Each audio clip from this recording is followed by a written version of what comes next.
Bonjour, nous sommes Brigitte et Laurent Roubac, tous les deux référents de 2 sites en Inde, le monastère de Zangdok Palri et le monastère de Jangsa, situé à Kalimpong dans la région de Darjeeling.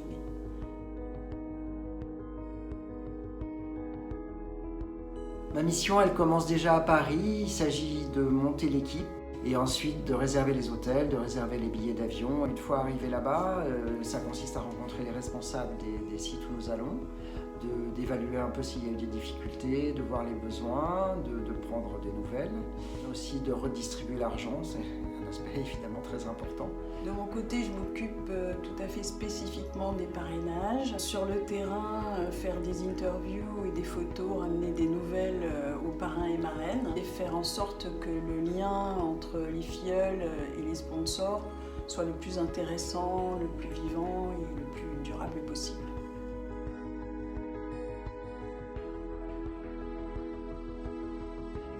Je me rappelle particulièrement de Zangdok Palri où vraiment la situation était terrible au niveau de la santé. Il y avait encore des problèmes de tuberculose au début et les enfants étaient couverts de teigne. Les conditions de vie étaient très difficiles. Ils dormaient l'hiver avec des chambres où les carreaux étaient cassés, il faisait froid, il n'y avait évidemment pas d'eau chaude. Et je vois le travail qui a été fait en 20 ans et oui, je suis très fier de ça. De mon côté, je suis très fière du parcours de ma filleule, Sangye Dechen, que je parraine depuis qu'elle a 4 ans, à la demande de sa mère qui souhaitait lui offrir un parcours scolaire. Elle s'est avérée être extrêmement brillante et j'ai été très fière le jour où elle m'a annoncé qu'elle avait réussi ses études de journalisme. En plus, c'est devenu une très belle personne et on a eu une très belle relation aujourd'hui. Un de mes plus beaux souvenirs, c'est la rencontre avec Bikas, qui était un jeune garçon. À l'époque, il devait avoir 7-8 ans. Et, il était en haillons. Je me souviens qu'il portait des bottes de pluie sans chaussettes, été comme hiver. On a appris que c'était le fils du vacher et qu'il travaillait avec son père. Je lui ai demandé qu'est-ce qu'il aimerait faire. Et il m'a dit que ce qu'il aimerait le plus au monde, ce serait d'être moine pour pouvoir faire des études. Je suis allée trouver le responsable et je lui ai demandé si on lui trouvait un parrainage, s'il accepterait de le prendre au sein du monastère. Il a acquiescé, bien sûr. Et je me souviens comme ses yeux pétillaient de bonheur de savoir qu'il allait être moine.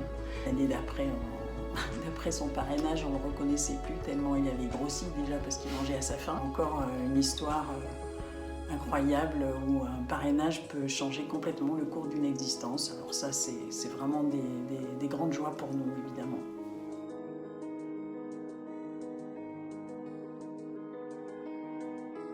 Quand on a rencontré, par exemple, chez les sœurs de Cluny, ces enfants esclaves qui sont recueillis par les sœurs pour être éduqués et sortis de situations vraiment dantesques, on est chaque année motivé pour repartir là-bas et aller les aider.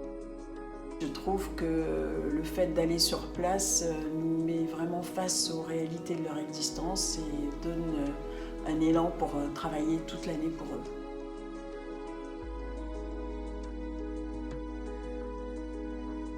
On a encore et toujours besoin de nouveaux parrainages. Si vous aussi vous avez envie de changer le cours de l'existence de quelqu'un, n'hésitez pas à parrainer.